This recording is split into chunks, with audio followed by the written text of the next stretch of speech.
All right, Coach, what do you think the Ravens need to do to beat the Chargers? When you look back just a couple weeks ago, what they did to Phillip Rivers in terms of defensively, where he threw for under 200 yards, sacked 4 times, threw 2 interceptions, one of his worst games that he's had in years. Definitely this year and in years. Phillip Rivers is going to have to do a much better job figuring out that defense. And then offensively, one of the things that, to me, that's underrated there is Greg Roman's presence. And Greg Roman was the offense coordinator in San Francisco with Colin Kaepernick, and I worked with Greg, and Greg did a great job of creating these quarterback-driven runs. And it was week in and week out. They were creative, they were different, they attacked weaknesses, and I think that's been a big asset for Lamar. You know, Lamar's numbers, I'm going to bring up a name from the past, Tim Tebow. In his starts, he had 11 completions per start. Lamar Jackson, he's got 13 completions per start. They need to win this ball with him running the ball effectively, and then just managing the game with the passes. And Lamar, you would agree, is a more dynamic runner than Tebow. Tebow maybe was a more bruising runner, and maybe you thought it was more durable. But Lamar, I feel like Lamar is a better thrower of the football than Tebow, even if he's not refined at all yet as a passer, and definitely more of a threat running the football. Well, both guys went on runs with their teams. Sure. Both guys were able to create some things in the fourth quarter that they didn't necessarily create earlier in the games. So I think there's some similarities there. It's just they need more from him moving forward than 13 completions a game. Yeah, I think they're going to need more productivity coming from this game, because I believe that Phillip Rivers will recover from what happened in week number 16. I believe, looking at that Baltimore defense and the recent study of it, of playing against them, I believe Phillip Rivers will make a comeback and play better going to Baltimore. If I was one of these quarterbacks, I'd much rather be Phillip Rivers, because I just believe that Lamar and a lot of other players are very, very naive to not only the speed but the intensity and how first downs are more important in the playoffs. This is not a regular game. Lamar, he wasn't a championship quarterback in high school. He wasn't a championship quarterback in college. And now his first time entering into the playoff, sometimes the magnitude of it surprises younger players. And then after the game, they don't want to admit it, but wow, I wasn't ready for the intensity and the speed of that game. I believe he's going to have to be, because he's going to be forced to be, because the Chargers, I believe, will score and have more success against that Baltimore defense. So how does he do in those situations where he's forced to be able to throw the football and to be able to throw it down the football field, which we know that's not what he wants to be able to do, and that's not what Greg Roman wants to be able to do at this stage of his career. See, do you think a guy like Terrell Suggs, who's been on a championship-level player and on championship teams, has a moment with Lamar to try to let him know what you were just talking about right there? Like, you cannot think this is a regular game. You cannot. Well, that's a soundbite from yesterday. We late in the week. Now, I know John Harbaugh and I know the rest of the locker room, so to me it hadn't got into him. Because a lot of times what I do is the message point comes from the head coach and the leaders. And then I watch the younger players and see what they say. See if they repeat. Oh, no, this is just another game to me. Because this is the opposite of what Deshaun Watson was saying. Deshaun Watson said, yeah, I played in college playoff games. Nothing is like this. Nothing can prepare me for this. And he did play. He was a champion in college, and he did play in And it just lets games. you know that they're at a different stage mentally. But the talking points from the head coaches is exactly the same. In one spot in Houston, it got to the quarterback. He acknowledged it and talked about it. In Baltimore, let's go to see, because I know the playoffs are different. Everybody in Baltimore knows they're playing, and this is a veteran, savvy organization, not only football team. Yeah, you grow with your kids and with my kids, there's a lot of times they'll say, hey, the oven's hot. The oven's hot. The oven's hot. And they still touch it, and then they're surprised that it's hot. So you're trying to explain to them what they're getting into, and you're hoping that gets through.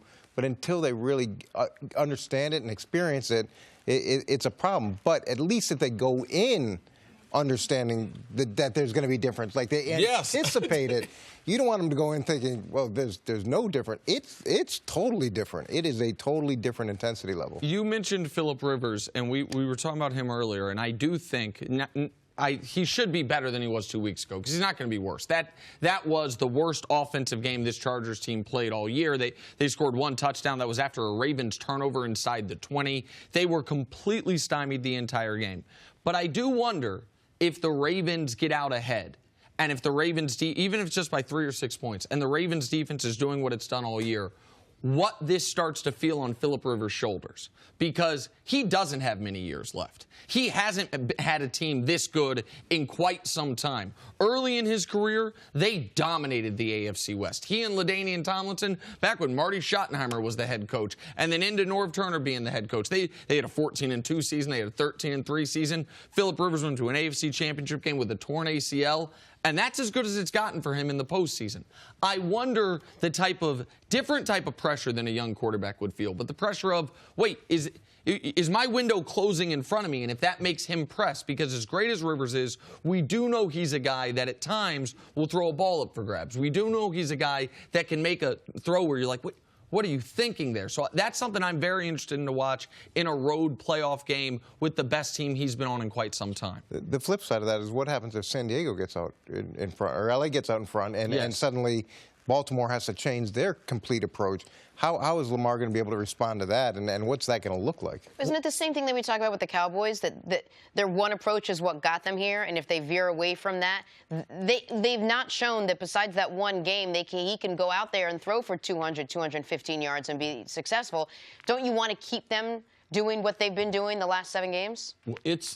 This weekend is about how to make teams uncomfortable, how to take away what they want to do, and everyone knows how they're trying to win games, but there's other teams listen, we're going to try to come up with a number of different styles, and that's called make adjustments not only at halftime, but during the football game. It's trying to make the opposition play uncomfortable. So as Coach says, making them play left-handed. I just believe that the Chargers, in getting 12 wins this season, let's not forget, this team won 12 games. There's more ways for them to be able to win the game, and with Melvin Gordon being closer to being healthy, he was not healthy week number 16, so I just believe there's more ways they can win a game than Baltimore with their limited what they're going to do offensively. I thought one thing you said, it might have been off the air, that was really interesting, is that when these two teams first played, it was in Los Angeles, and you actually think that might have played to the Ravens' advantage. I know it does. Okay. Because I've been on with quarterbacks who are limited,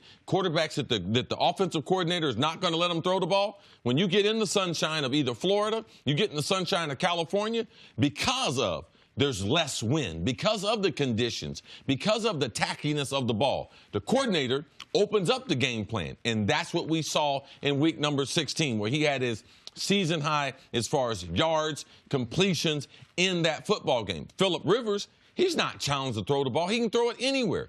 Played his football in college at North Carolina State. So weather, because he's played in Los Angeles or San Diego, it doesn't matter with Philip Rivers. He can throw a ball.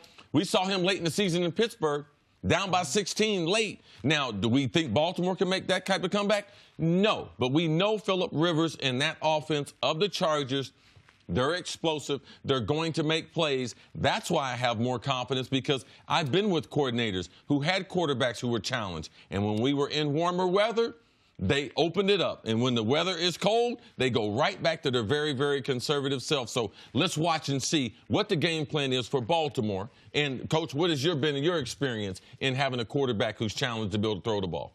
Yeah, you're trying to... A lot of experience. Yeah, that's unfortunately. You're trying to manage the game most of the time. You're trying to put him in the best possible situation. You're trying to play complementary football, so you're not in an area where he's got to go win the game and he's got to make things happen.